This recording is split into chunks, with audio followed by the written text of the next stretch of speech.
माँ को ये चिंता थी कि कहीं उसकी बेटी को कोई बदमाश परेशान न करे, इसलिए उसने उसके लिए एक जादुई बेल्ट बनाई थी। जब तक लड़की खुद ना चाहे, कोई और उस बेल्ट को खोल ही नहीं सकता था। कुछ दिन बाद लड़की स्कूल में एडमिशन लेने गई। माँ की चिंता सच निकली। जैसे ही वो स्कूल पहुंची, उस पर स्टूडेंट काउंसिल प्रेसिडेंट की नजर पड़ गई। जब लड़की फॉर्म भर रही थी, प्रेसिडेंट ने चुपचाप किसी को कॉल कर दिया। फिर लड़की हॉस्टल चेक इन के लिए निकल गई। रास्ते में अचानक दो गुंडे उसे रोक लेते हैं। वो उसे तंग करने लगते हैं और प्लान करते हैं कि उसे पास के एक झाड़ी वाले एरिया में ले जाएं, जहां कोई ना हो। तभी अचानक प्रेसिडेंट वहां आकर हीरो बन के लड़की को बचाता है। उसके खतरनाक लुक्स देखकर वो दोनों गुंडे भाग जाते हैं। इस घटना के बाद जो लड़की अब तक कुछ भी नहीं समझती थी, उसे उसी वक्त प्रेसिडेंट से प्यार हो जाता है। इसके बाद प्रेसिडेंट ने लड़की को प्रॉपर अटेंशन देना शुरू किया। वो बहुत स्वीट, केयरिंग, रोमांटिक था, जिससे लड़की को एक ऐसा प्यार मिला जो उसने पहले कभी महसूस नहीं किया था। कुछ ही दिनों में दोनों ने रिलेशनशिप कंफर्म कर लिया। जब प्रेसिडेंट को लगा टाइम सही है, तो उसने लड़की को अपने घर ले जाने का प्लान बनाया ताकि वो अपने पेरेंट्स से मिलवा सके। लड़की के वेलकम के लिए उसके मम्मी पापा खुद जंगल में शिकार पर गए। अगली सुबह बॉयफ्रेंड के साथ लड़की एक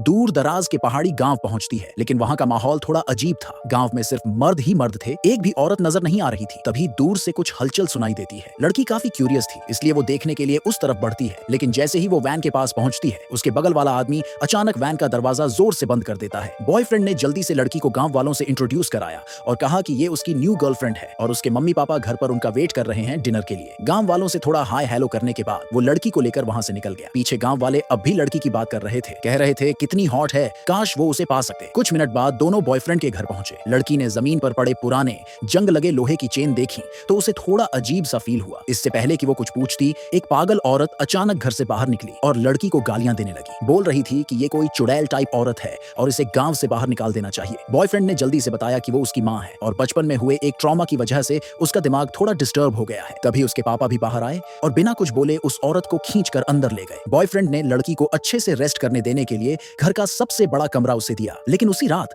जब लड़की सोने ही वाली थी, तो बॉयफ्रेंड अपने पापा को लेकर उसके कमरे के बाहर आ गया और कहा कि गांव की एक रस्म है जहां नई बहू को किसी बड़े बुजुर्ग से नहलवाया जाता है। अब क्योंकि उसकी माँ ठीक नहीं है, तो ये काम उसके पापा करेंगे। लड़की ये सुनकर हैरान रह गई कि उसका ससुर उसे नहलाएगा। लेकिन तभी उसे वो छोटा सा पेपर याद आया जो उस पागल औरत ने उसे चुपके से पकड़ा दिया था, जिसमें लिखा था कि ये सब लोग ह्यूमन ट्रैफिकर हैं। ये जानकर लड़की के अंदर कुछ और ही चाल चलने की एक्साइटमेंट आ गई, तो उसने एक्टिंग की जैसे वो मान गई हो। जैसे ही बॉयफ्रेंड कमरे से गया, ससुर ने जल्दी से कहा, चलो अब कपड़े उतारो। लड़की को अपनी मम्मी की दी हुई जादुई बेल्ट याद आई, जो कोई और खोल ही नहीं सकता था जब तक लड़की खुद न चाहे। तो उसने बड़ी मासूमियत से कहा, आप ही खोल दो ये बेल्ट। पर उसे क्या पता था कि अगले ही सेकंड वो खुद लड़की का शिकार बनने वाला है।